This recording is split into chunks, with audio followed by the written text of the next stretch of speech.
Assalamualaikum warahmatullahi wabarakatuh. The Honorable Profesor Dr. Suwandi MPD, Profesor Dr. Januarius Mujianto M.Hum, and all of my beloved friends. Good morning, ladies and gentlemen.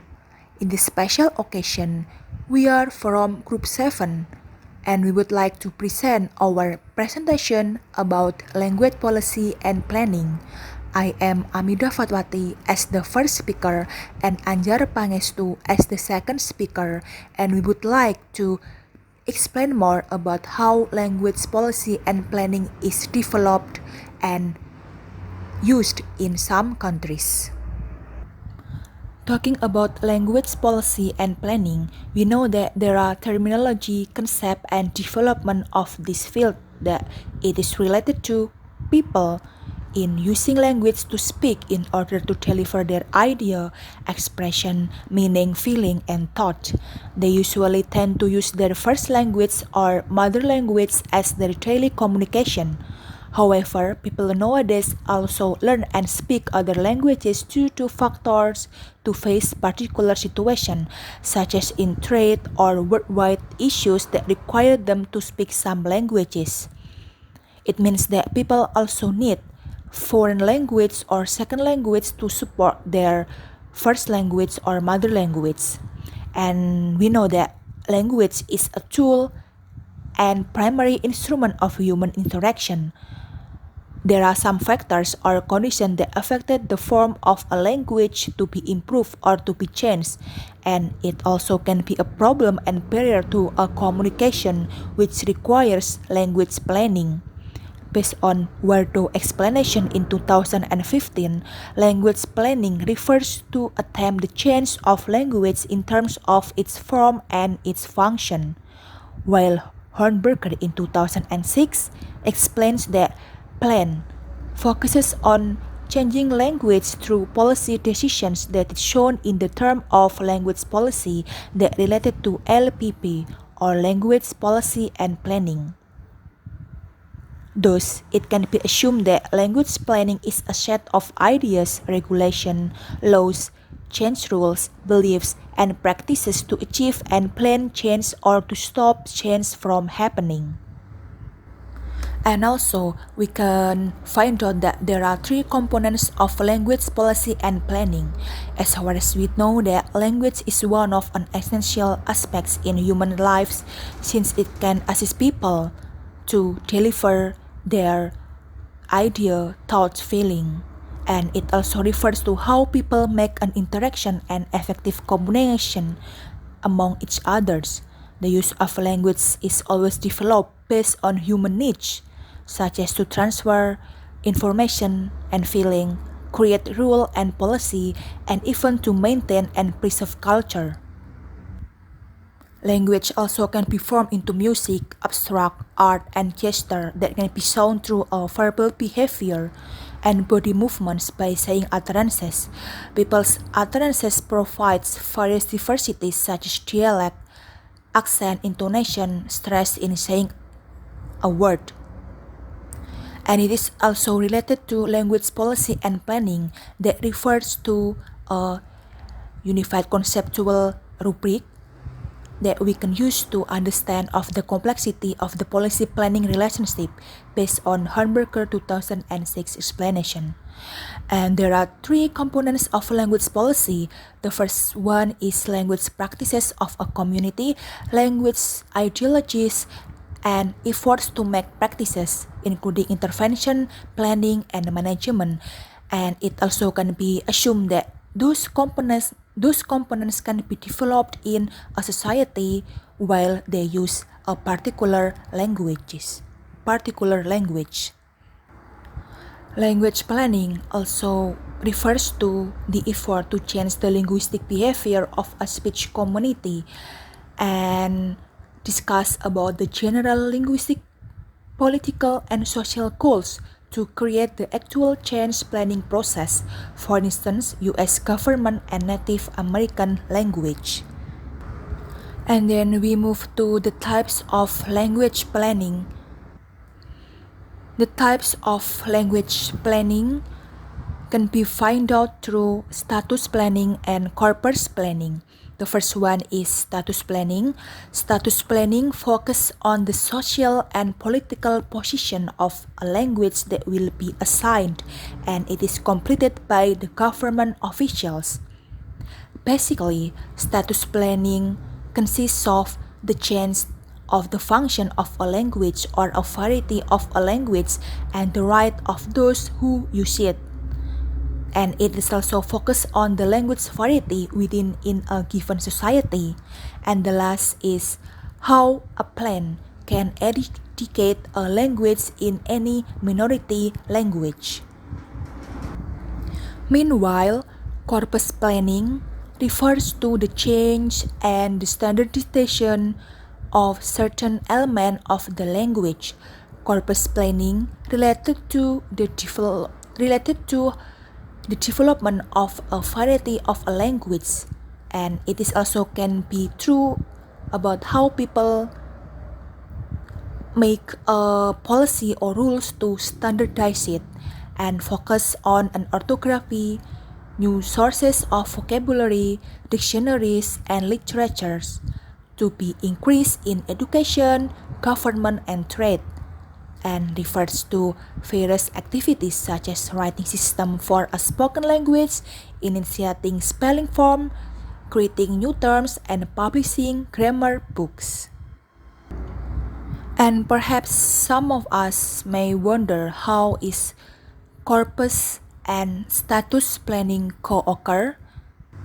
Since status planning focus on the function of language variety, focus on the change of language variety, and how come a language can be educated a minority of the language, while corpus planning refers to how people develop a variety of language and focus on how an orthography, vocabulary, dictionaries, and various activities such as writing system is developed by the government.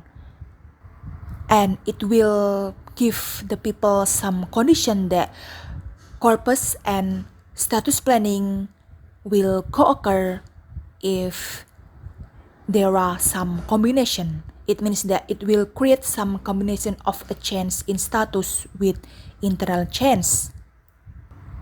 For instance, Papua New Guinea's language has been developed and all other languages are affected. It means that when Papua New Guinea has over 800 different local dialects, and it is linguistically diverse due to its many cultures. However, Papua New Guinea officially has 3 official languages, namely English, Tokpiksin or Pidgin, and Hirimotu. It means that Papua New Guinea has 3 main languages. However, they use English as their main language since Tokpiksin, Pidgin, and Hirimotu is also followed by English. And then we move to the intellectual history of language planning and policy. As far as we know that Ho Chi in 1961 is the first people that use the term of language planning in his study about the language standardization in Norwegian. He used the term of LPP to describe planning as concerning matters. To find out, he studied about orthography, grammar, and lexicon, and both prescriptive and descriptive material. Since that time, the scope of the LPP has been developed by some people.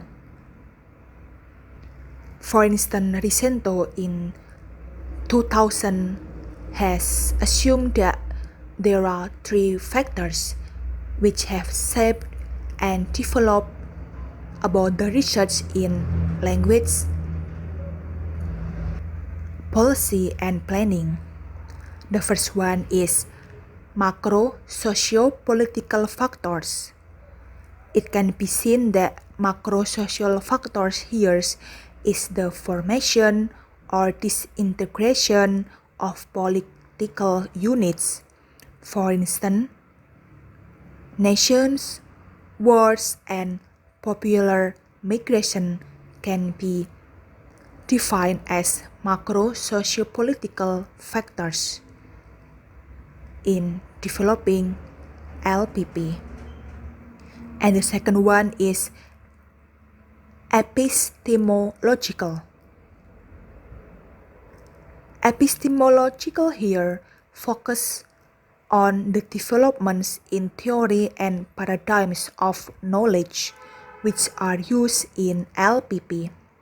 For instance, we can use Marxism, structuralism, and postmodernism to know the development of LPP.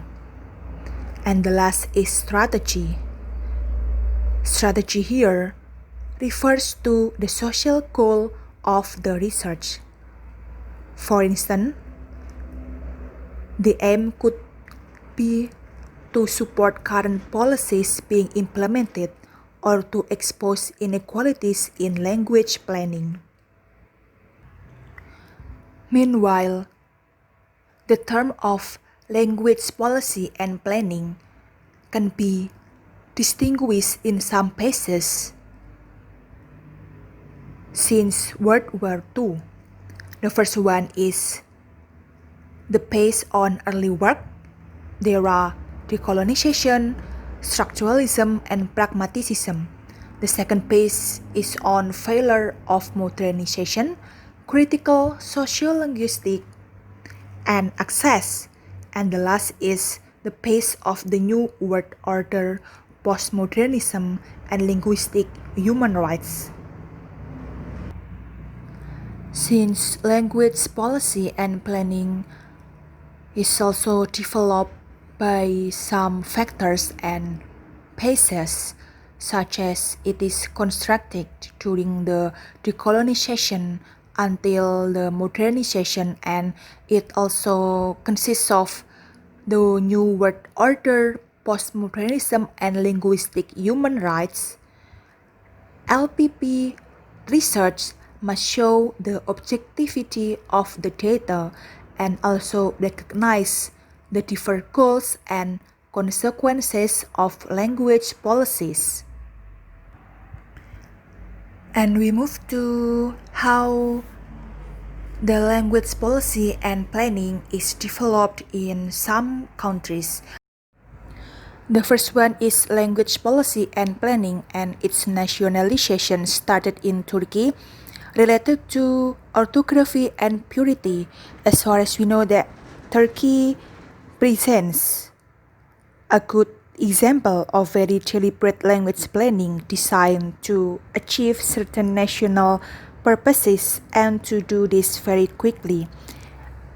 It started when Atatürk, as the father of Turks, created the task of modernizing Turkish, which had no vocabularies for modern science and technology, while it is written in Arabic orthography and influenced by Arabic and Persian. And it is continued by adopted the Roman script for the new modern language by Atatürk in 1922. It is reformed to promote in moving Turkish away from Arabic and Persian, and also it creates the Sun language theory, which Turkish is the mother tongue, and also they use English in their daily communication. It means that the main language that Turkey use is Turkish itself as their mother tongue and English as the supporting language. And the second is language policy and planning in the Soviet Union and the post-Soviet era from Russification to nationalism. As far as we know that in the former of Soviet Union, there was a pivotal amount of language planning dating from its very founding, and one of the most important policies was Russification. In Soviet Union, it was adopted by the Cyrillic script that was extended to nearly all the languages of the Soviet Union. It becomes the dominant language since they have to use the Cyrillic script until in 1000 the Russian parliament created and published a law that all official languages within the Russian Federation has to use the Cyrillic script. Cyrillic script is used since various moves toward Romanization, in Tarstan in particular, that perceived to pose a threat to Russia and Russians, based on Seba's explanation in 2006. And for the official monolingualism in France, actually there is no interest to learn or to do another foreign language since France has a single national language and provides limited support to any other language. We can see that perhaps they use or know or learn about some languages, but it cannot be allowed to threaten a state unified around France. Actually, there are another regional languages such as Breton, Basque, Occitan, Flemish, Catalan, Corsican, and Franco-Provençal persist get varying amounts of state support and provide local identities to the people who maintain the local language. However, French is the proper language of instructions in schools and for the public in France. And the fourth is the multilingual policy, and in Belgium, as far as we know that the Belgians have tried to spread the languages on a territorial basis and to regard Brussels as a bilingual city. However, France still be the dominant. Belgians have no desire to join France or Netherlands, but the linguistic situations in Brussels continues to be problematic. One perhaps not surprising beneficiary in all of this is the English language, which has become a neutral, default choice in Brussels. It means that the use of English has replaced French as the language used in some domains in Belgium, and we know that for the fifth country, there is Kenya. Kenya actually do not speak Swahili, since Swahili was the second language and become the language of the national unity, and it is declared by the President Kenyatta in 1974. However, they also use English as the public communication in government and white-collar professional. People in Kenya usually use Swahili, English, and other local vernaculars to obtain their purposes in the society.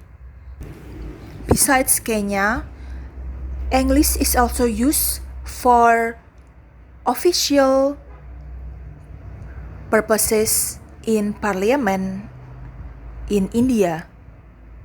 They usually use English as their daily communication and also use Devanagari script as their official language. Furthermore, India also has some rules and policy in following the Sanskritization to purify Hindi of English and know to differentiate Hindi from Urdu, language used in Pakistan. Even though India is promoted as the unifying language of India, Many Indians now is seen to be promoted at the expense of some other Indian language they speak, or a set of religious beliefs, or the opportunity to acquire a word language like English. Language planning in India, however, is largely confined to elites. The masses, whose needs are more immediate, are largely unaffected. Like any other kind of planning in India, it seems fraught with difficulties, dangers, and unforeseen consequences. That's all the first presentation about language policy and planning, and the second presentation will be delivered by Anjar. The time is yours. Now I'm going to continue the presentation about language policy and planning around the world. Language policy and planning in the United States. If you think that English is the official language in the US, you are wrong. United States have no official language. I will explain why later in this presentation. American English is the de facto national language of the United States. It means that English is practiced and used widely in the US unofficially. Although there have been repeated attempts since 1982 to make English the official language, this move was stopped due to the increasing use of languages other than English. There are three main areas of concern for policies regarding the use of languages other than English in the United States. The first area is in education. According to Trudgill, 1995, many linguists believe that language should not be an issue at all in education. They regard all varieties of language as equal and say that what we should be doing is teaching everyone to be tolerant and accepting of other varieties. So this is done to give no space for discrimination in education field. The second area is in workplace practices and policies. This is done to give people and employees free choice of using any languages in the office and other places. And then the final area in which language policies are disputed has to do with providing services in languages other than English. These services include such things as access to voting materials or driver's license examination form in other languages. The next is language policy and planning in Canada. A multitude of languages are used by Canadians, with English and French as the official languages being the mother tongues of approximately 56% and 21% of Canadians, respectively. Canada's federal government practices official bilingualism, which is applied by the Commissioner of Official Languages in consonance with Section 16 of the Canadian Charter of Rights and Freedom, and the Federal Official Languages Act as follows. English and French have equal status in federal courts, parliament, and in all federal institutions. Citizens have the right, where there is sufficient demand, to receive federal government services in either English or French. Official language minorities are guaranteed their own schools in all provinces and territories. In the next slides, I'm going to talk about multilingual countries. The first one is Papua New Guinea. Papua New Guinea has three official languages. They are Hirimotu, Tok Pisin, and English. Of the three official languages, Tok Pisin is the lingua franca of this country, in which much of the debate in parliament is conducted. Many information campaigns and advertisements are presented, and until recently, a national newspaper, One Tok, was published. Tok Pisin is a Creole language which developed out of an English-based pidgin language. Although all Children learn English in school, and most parents feel that knowledge of English brings great advantages to their children. Very little need of English outside certain formal contexts. For example, in school and in certain occupations such as the legal profession. Hirimotu, another official language of Papua New Guinea, is also pidgin-based. It is identified with Papua and Papuan languages, which are quite different from those in New Guinea. Many people there take great pride in using Hirimotu as a native-based pidgin language of the area, rather than talk pidgin to show local loyalties. The next multilingual country is Singapore. Singapore has 4 official languages. They are English, Malay, Mandarin, and Tamil. English is the lingua franca and the main language used in business, government, law, and education. The Constitution of Singapore and all government legislation are written in English, and interpreters are required if a language other than English is used in Singaporean courts. Statutory corporations conduct their businesses in English, while any official documents written in a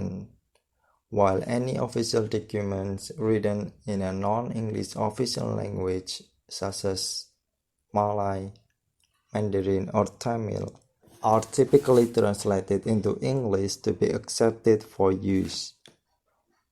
English is set apart from the Asian languages with the mother tongue policy, where all children are required to have some proficiency in their mother language, in their mother tongue.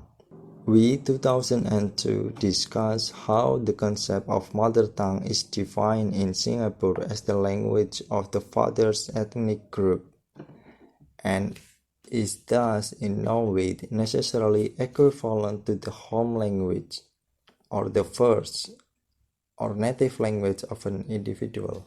Despite this mother tongue policy, the most recent census data show an increase in English as the language most frequently spoken at home. Among those in the Chinese ethnic group, English designation as the home language rose from 23.9% to 32.6% from 2000 to 2010. In the Malay group, from 7.9% to 17%, and among the Indian group from 35.6% to 41.6%. Unsurprisingly, across ethnic groups, the younger of a person is, the more likely they are to speak English. People with post-secondary education are also more likely to speak English than those who have not gained this level of education. Okay, the next slide is about endangered languages. Harrison's book begins with a challenging opening sentence. The last speakers of half of the world's languages are alive today. As they grow old and die, their voices will fall silent. Their children and grandchildren will either choose not to learn, will be deprived of the opportunity to learn the ancestral language. Natal and Romain 2000 said that as many as 60% of all languages are already endangered, and perhaps the number of endangered languages has been increased since it has been 20 years after Natal and Romain saying so. English worldwide. English spread initially through conquest, and then by being in the right place at the right time for use in international relations. The worldwide media, international travel, education, and now communication. Scientific work is one area in which the English language has become dominant worldwide. In December 2004, a British Council report estimated that 2 billion more people would begin learning English within a decade, and by 2050, there would be over 3 billion speakers of English in the world. Well, it might be faster than what predicted, since English is now everywhere on the phone, laptop, store, book, social media, and etc. So that's all from me. Thank you very much. That's all our presentation about language policy and planning. Thank you for watching.